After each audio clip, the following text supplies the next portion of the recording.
It's no surprise that our unconscious beliefs about the people that we date, partner with, and are sexual with can play a big role in the quality of those relationships. Joining me today is Dr. Avrum Weiss, who wrote one of my favorite resources for men who date women called Hidden in Plain Sight: How Men's Fears of Women Shape Their Intimate Relationships. It's time to get naked with Dr. Kate. I'm your host, Dr. Kate Balestrieri, a Beverly Hills-based psychologist, certified sex therapist, and the founder of Modern Intimacy, a national therapy group. So let's dive into all things sex, relationships, mental health, and answer your questions with practical solutions and real answers. Each week, I'll share insights to help you build a healthy relationship with yourself, with other people, and with your sexuality. It's time to start thriving authentically. So let's get naked. And if you like this podcast, hit the download button so you never miss an episode. And don't forget to leave 5 stars and a review. Avrum, thanks so much for joining me today. I'm loving our double bookcase background. This is fantastic. We should like read each other's books, see where we overlap. We should. So thank you again for coming on the podcast today and talking about men's fears about women. Now, you've been doing this research for what, 4 decades now? No, just a little over a decade on this. I've been in the field 4 decades, but I just see. over a decade on this. Yeah. So how did you start this research? What gave you the idea to really pair some of the dynamics that you were seeing with regard to men and their relationships to fear? Well, I kept listening to men. It's one of those things where you start to get interested in something and you see it everywhere. I'm sure you've had that experience with things in your life. You know, you get an idea in your head and then you can't stop seeing it, right? And so I was working with a lot of men, and when you work with men, a lot of what you hear are complaints about their relationship. Yes. And so I'm listening again and again and again. And eventually it started to occur to me. I would ask them, I say, well, you know, are you talking to your wife? Are you talking to your girlfriend?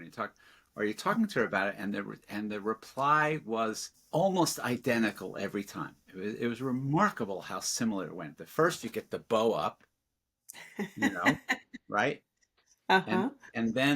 And then they would look at me like I had asked the stupidest question in the world. Like, of course I haven't. Like, how could you ask me that question? What kind of a moron are you?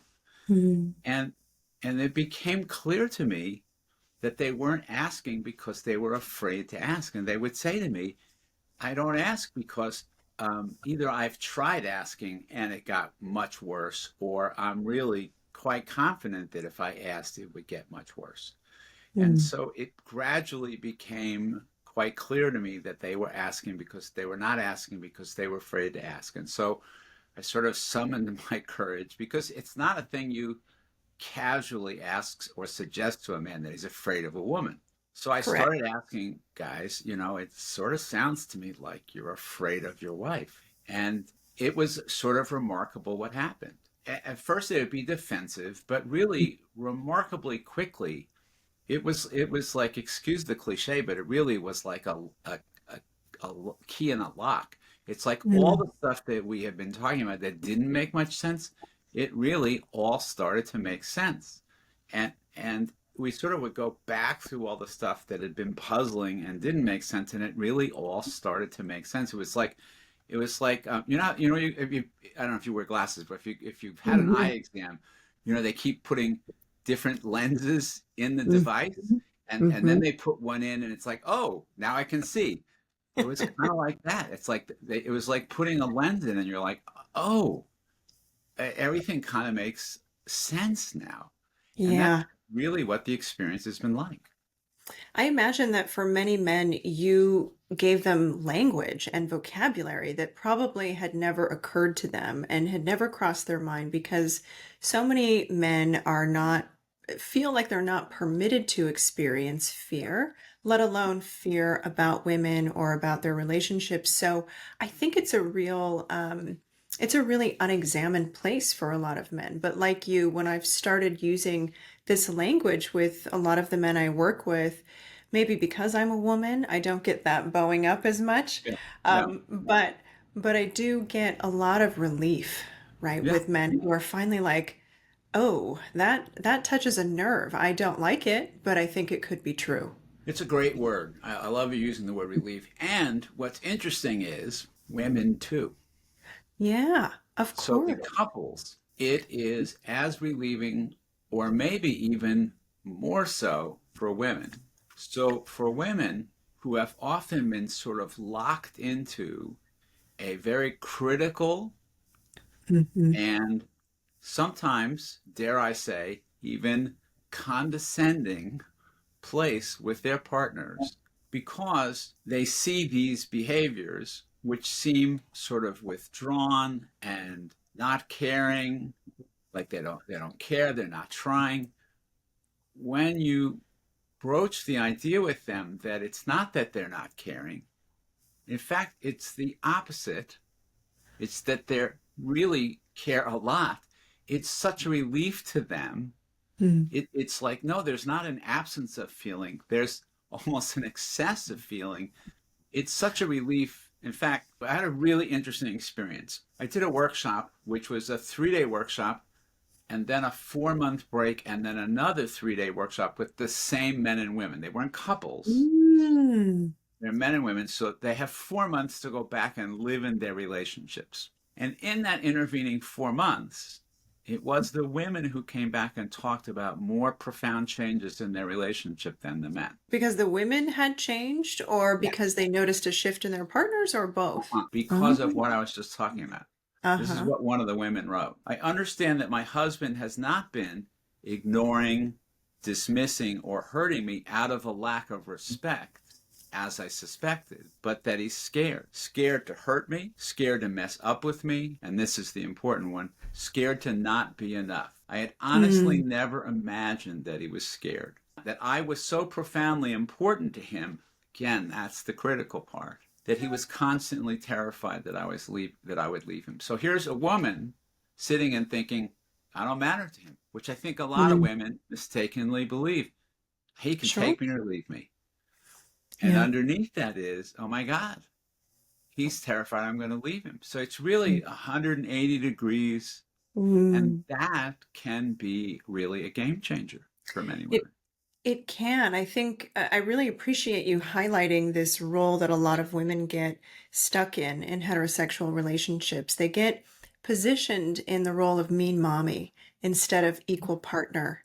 Yeah, And they do through that. no fault of their own. Yeah, And to right. be fair, Yeah, you know, exactly. Because they're the just men, buying what we're selling, right?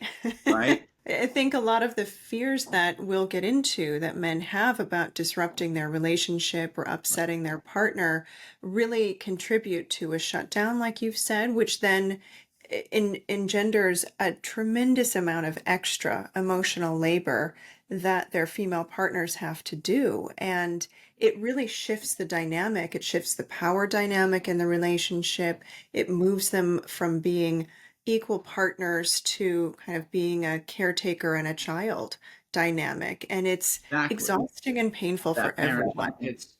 But it is so terribly sad to me. Yeah. It is so terribly sad to me because here are two people who we will assume started from a loving, caring place with each Yeah. other.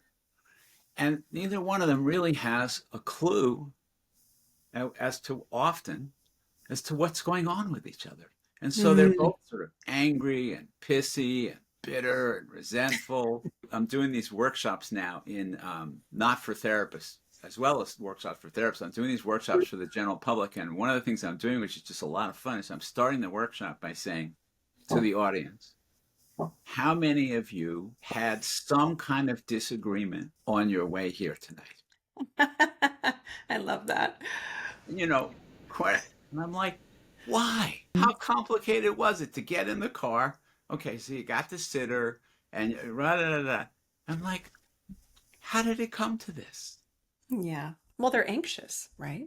Coming to your Right, workshop makes it right. real. We're going to talk about our relationship. We're going to talk. But I mean, Yeah. like, it didn't start like this. Mm. When you were dating, you were Yeah. talking about, let's make sure we got home in time to have sex tonight. Let's not stay too late. Let's make sure we get home in time to have sex. And now you had to fight about the sitter on the way here. Like, where'd it go wrong? Hmm.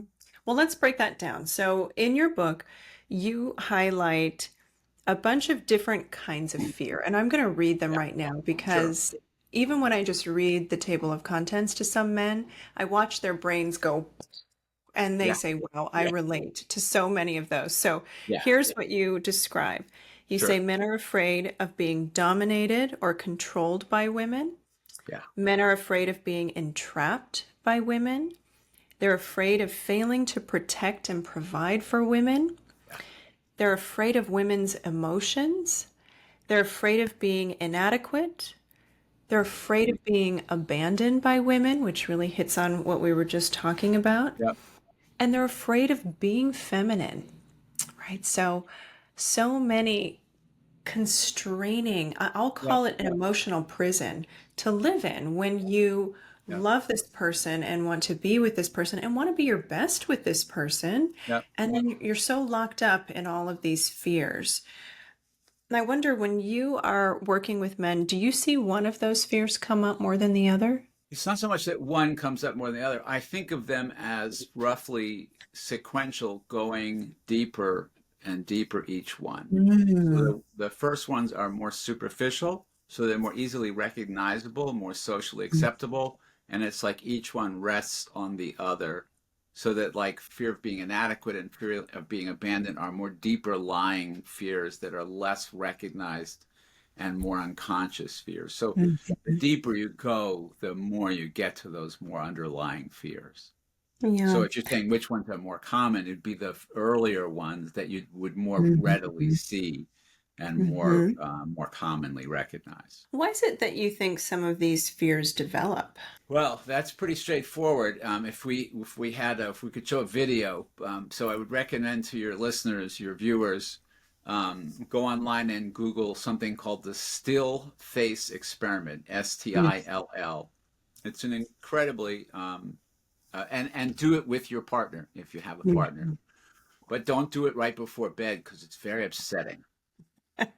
True. So, like you and I are in a split screen now, and this experiment did a split screen experiment with moms and babies, very little babies, infants. Mhm.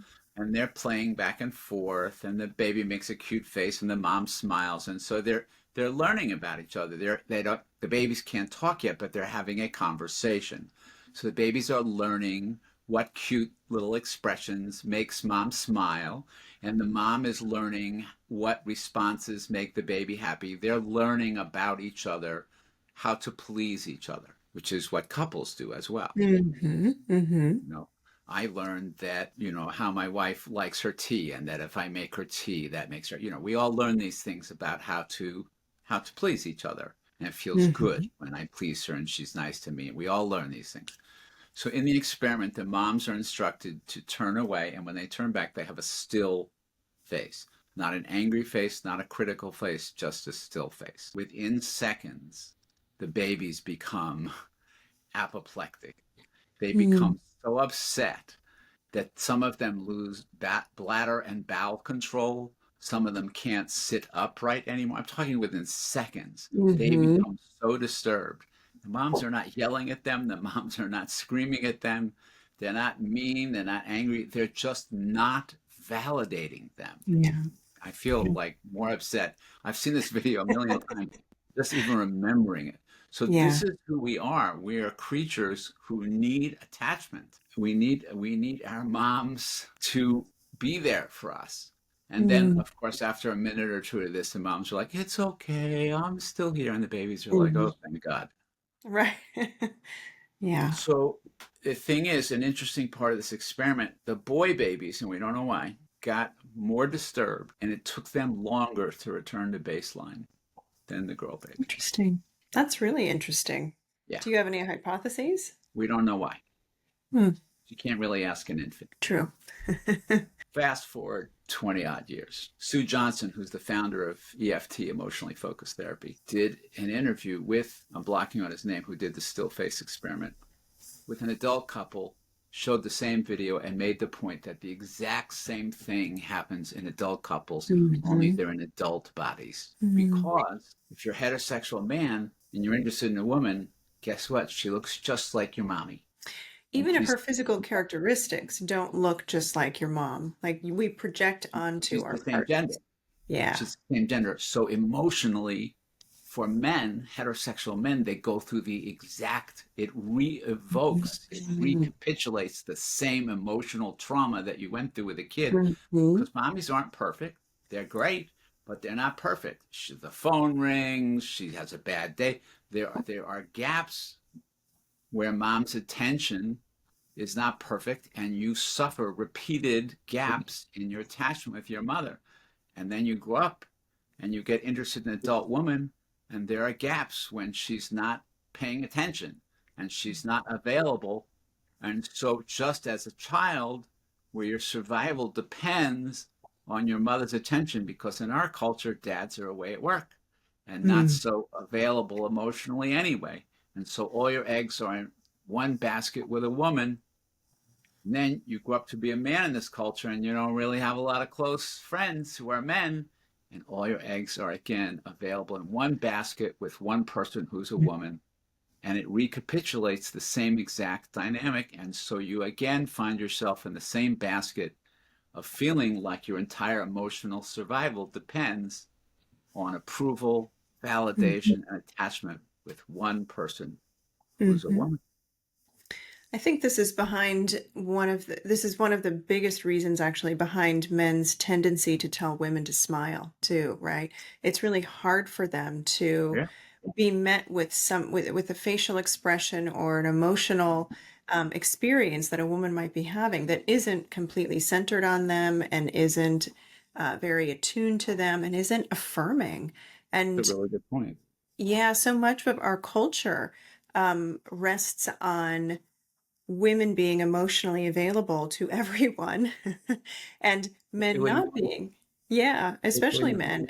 men. And with an absence of men being emotionally available to each other, to your Yeah. point. So Well, fathers don't engender this kind of fear. They might have other fear between fathers and sons, yep. but it's not this kind of fear. I wonder if you can talk a little bit about how that fear takes different shape with fathers and sons. Well, dads play an interesting role in this stance because dads are less emotionally. I mean, thank God this is changing, but Hmm. not as much as we might like. But dads tend to come in the picture more around school age, and dads come in and represent to young men access to the world of power and privilege outside the family because dads have a job. And they come in and they represent to the son access to the world outside the family of power and privilege, which is available to men. But they present a horrible dilemma to their sons. It's a forced choice. If you want access to this world of power and privilege in this culture, masculinity is defined in this culture as a forced choice. In this culture, we don't define masculinity proactively, we define it reactively. We define masculinity in this culture as not feminine. Right. We don't define it proactively as something that it is. We define it as the absence of femininity.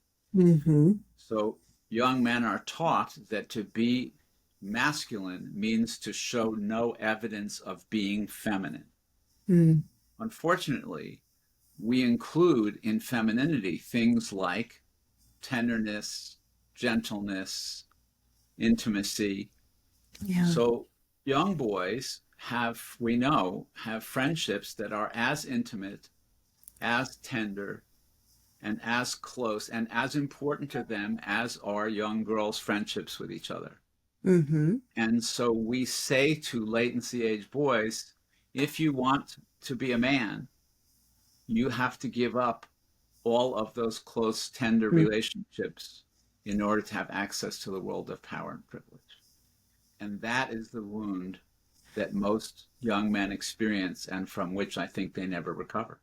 I think I that is the agree. hidden wound that most men carry in their lives. Yeah, they have to literally detach themselves from anything that is described as feminine, which makes a lot of sense then that your chapter in the book, the most extreme fear of women is that of being Yeah, feminine. And it would make sense that unconsciously that fear underlies all of these other yeah, fears.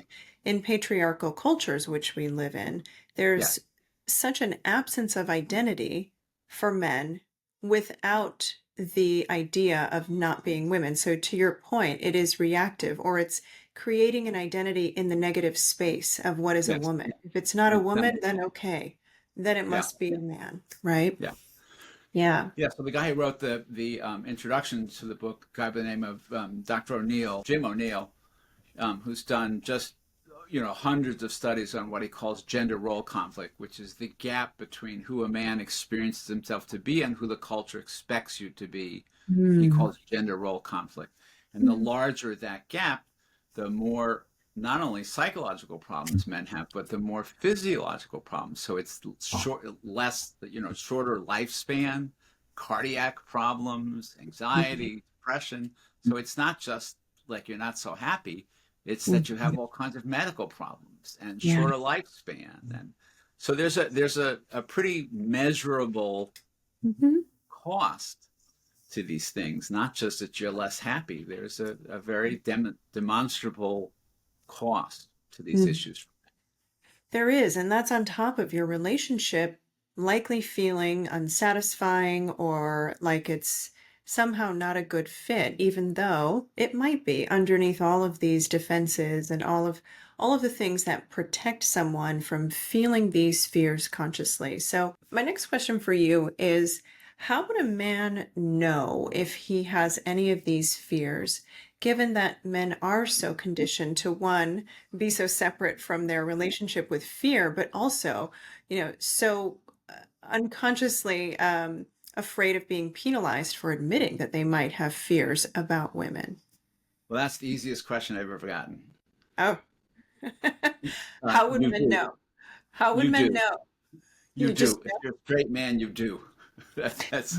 I've yet to meet a straight man who doesn't. I don't see how you could possibly be raised in this culture and not. interesting. So, what do you suggest is happening then when men say, "Well, I'm not afraid of women. That's not what's happening for me." For anyone who might be listening and really, getting defensive about this idea. I think the more you think about it, I don't think you have to think about it very long to realize that you do. Yeah. I think by the time you get to chapter 2 or 3, I think you'll see pretty quickly that you do. I would say get into a conversation with another man about it, and I Yeah. think you'll see pretty quickly that you do. One of the things I like about things that I think every author has parts of their books that they feel particular fondness for. So one of the parts of this book that I feel a particular fondness for is the part of the book that helps men figure out how to find other men to be in conversation with this about. So one of the things I've learned is that it is much easier for men to talk first with other men about this before trying to talk with women about it. And so my answer to your question would be talk to another man about it, and I think you'll see pretty quickly. So, for Mhm. example, early in the list that you went through, talk about the fear of being controlled by other women. Well, men protest and tease each other all the time that they're not controlled by other women. You're a pussy whipped. She wears the pants. Well, people only protest about things that they're worried about. People Right. don't protest about things that they feel confident and secure about. Why do men tease each other all the time? Why is the worst thing that one man can say to another man is that you're pussy whipped? Unless they're worried about being controlled by other women. So why is that a thing? I mean, Obviously, they're worried about it. yeah, they are worried about it, right? Society has told them that they always have to have more power than the women around them. So there's such a fear around even being considered equals a lot of the time. I think a lot of men see equality as a failure for them, and I would it's say really threat. a Threat is the threat. word I would use. Yeah. Okay. Okay. It occurred Yeah. to me recently, and this is sort of like it may seem obvious, but it was sort of a big aha moment to me that the existence of the patriarchy, is the biggest evidence that Yeah. exists for men's fears of women. Why would Absolutely. men need to create a patriarchy other than their fear of women? You only need to create a system to Hmm. control women unless you're afraid of women. Exactly. My number one example. So, what do men start to see in themselves and see in their relationships as they start deconstructing patriarchy from their sense of self, but also really start leaning into exploring these fears? think I'm understanding your question. I'll say what I think I'm understanding, and if I'm on the wrong, Yeah. you'll let me know. I think people often take the wrong tact with men, or at least I think there's a tact which is more helpful than what I often hear. I think men often get a bit shaming and confrontational with men, which I haven't found to be very effective. Like I published an article in Psychology Today, like the 10 top benefits for psychotherapy for men. Like Mm, here are the things you don't know about psychotherapy that you benefits for psychotherapy that you don't know about. Like I mhm, try to so when I work with young men, for example, one of the things I always say to them is, you should get up, you should be the one who gets up in the middle of the night with your child. And they think that mhm, I'm guilt tripping them and saying you mm, should, like you're a bad person. And I'm like, no, no, no, no, no. mm, It's the only unsupervised time you get with your child. mm, You should do it because you don't know how great it is. It's the best mm. time you will ever have with your child. So I'm always looking for the here's what's in it for you. Yeah. So, for example, on my list of the benefits of psychotherapy is you will have the best sex you'll ever have with your wife Hmm. from being in psychotherapy. And also, 90% of the people in psychotherapy make more money. So this is a reason that appeals to it. Better sex, more frequent sex, and make more money. You're talking a language that men understand, not like you should go to therapy because your wife wants you to. That's not a reason that appeals to men, which is the No, reason that often is given to men, like go to right. therapy, I'm going to leave you. That's not a compelling argument. I mean, that's a fair point. And also, isn't that part of the problem, right? Just continuing to reinforce more Yeah, individualistic ideas yeah, with men. But I suppose we have to start yeah, somewhere. yeah. Yeah. So I have a practice full of guys Mm. who never in a million years thought they would be in therapy and Mm. now love being in therapy. I have a men's group that moved the date of the group in order to get 2 more meetings a year. Like Wow. I go to a conference Wednesday through Sunday, and the Hmm. group twice a year, and the group was meeting on Thursdays. They moved it to Monday to get 2 more meetings a year. Like they love it. Amazing. So there's a lot of stuff written about men. I just wrote an article about uh, unacknowledged countertransference in therapists working with men Mm. and the crap that the horrible prejudicial crap that therapists write about working with men, the really horrible stuff that therapists write that is Like so what? critical. Oh my God. Um, an article I read recently, a book chapter saying that she wrote that she had a premature intervention with men, and he was defensive and da da da da da, and basically blaming the man for her bad work and attributing Mhm. it to him being a man. I'm like, no, that was a therapeutic error, and you're just making Yeah. like basically suggesting that men are sort of dummies. And you have to dumb it down to work with them. And this kind of critical stuff about men is very common in the Yeah. therapeutic literature. And so, I sort of consider myself an evangelist. Like I'm basically having to say to therapists, men are not stupid, men are not emotional morons, and you should treat them like Yeah. normal people. Yeah. It's kind of sad, but It, yeah, it is sad. I mean, there's a ton of research out there that shows men have a really complex emotional life, and sometimes they experience alexithymia or they have a difficult time accessing those emotions. we need research to say that. Can you imagine someone with a serious saying African American people have seriously complex emotional life? You'd be thrown out of the field if you did that research.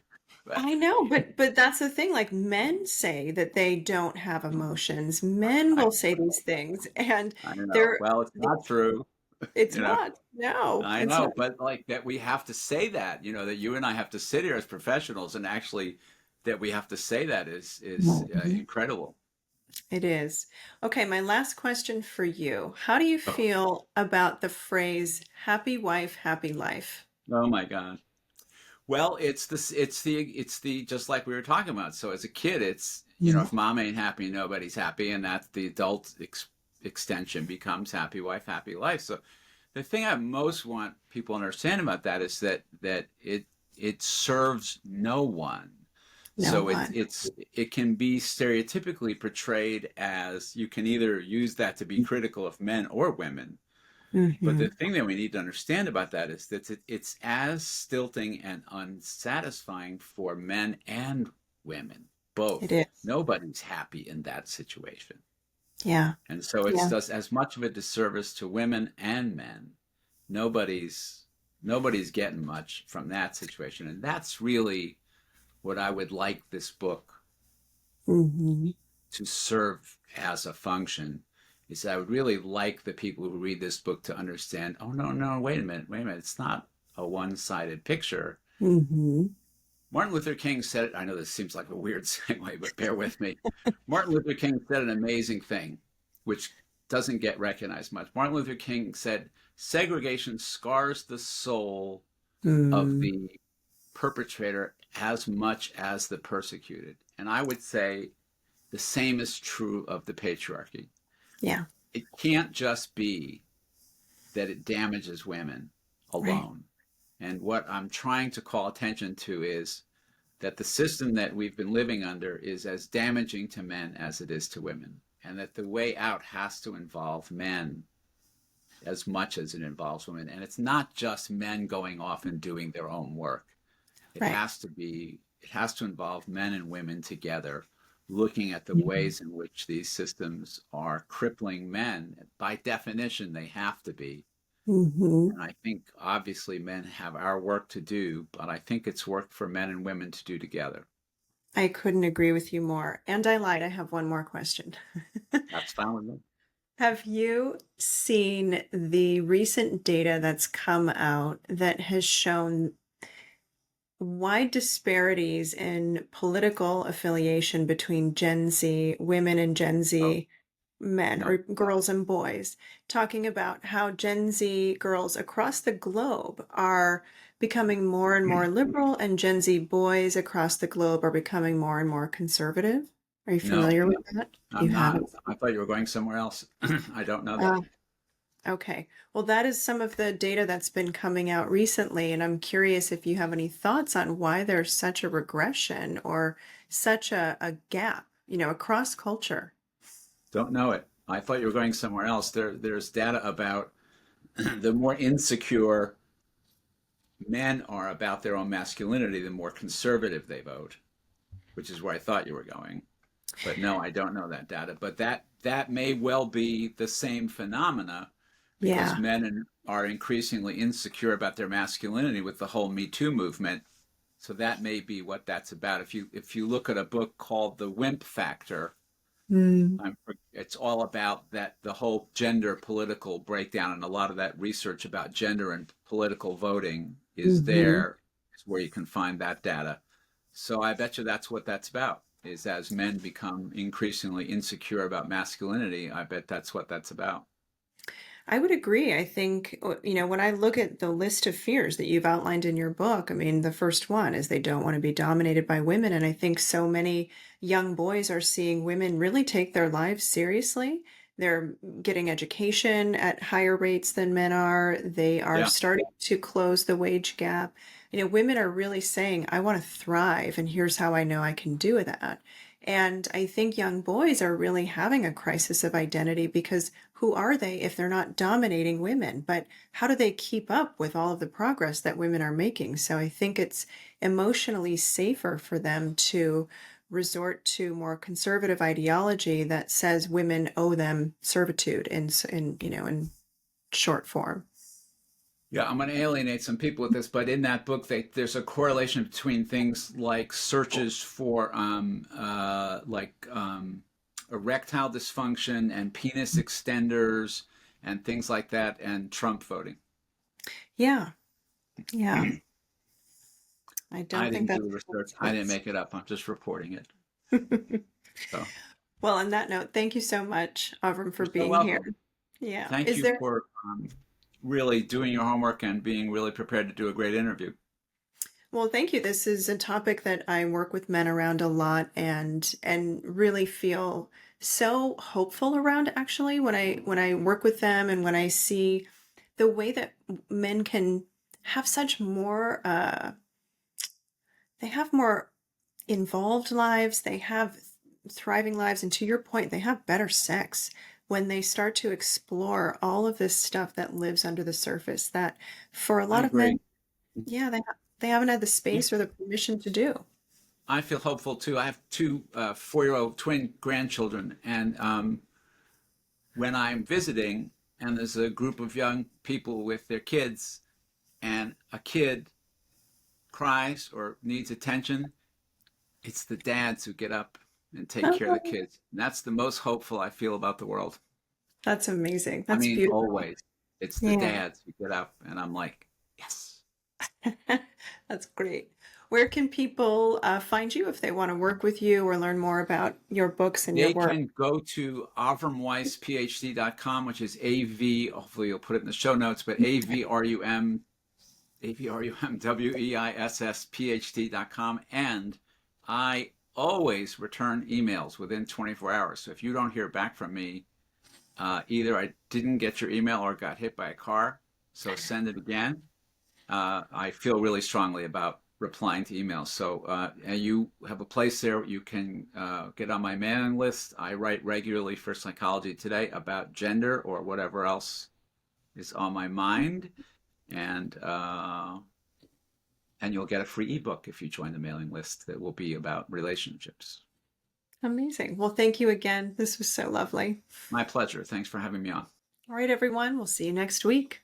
Thank you for listening to Get Naked with Dr. Kate. You can follow me on Instagram and TikTok at Dr. Kate Balestrieri and on YouTube at Modern Intimacy. If you have questions you want answered on the podcast, feel free to email me at question@getnakedpodcast.com. Our Modern Intimacy team is here to help you and to provide you with support. Feel free to schedule a free 30-minute consultation at the link in our show notes. And don't forget to join our newsletter for insights, surveys, and articles sent directly to your inbox. You can sign up at modernintimacy.com/newsletter. New episodes drop every Tuesday. I'll see you next week. Disclaimer, this podcast is not a substitute for therapy and does not constitute a professional relationship with me, Dr. Kate, or with Modern Intimacy. This podcast is for education and entertainment purposes only.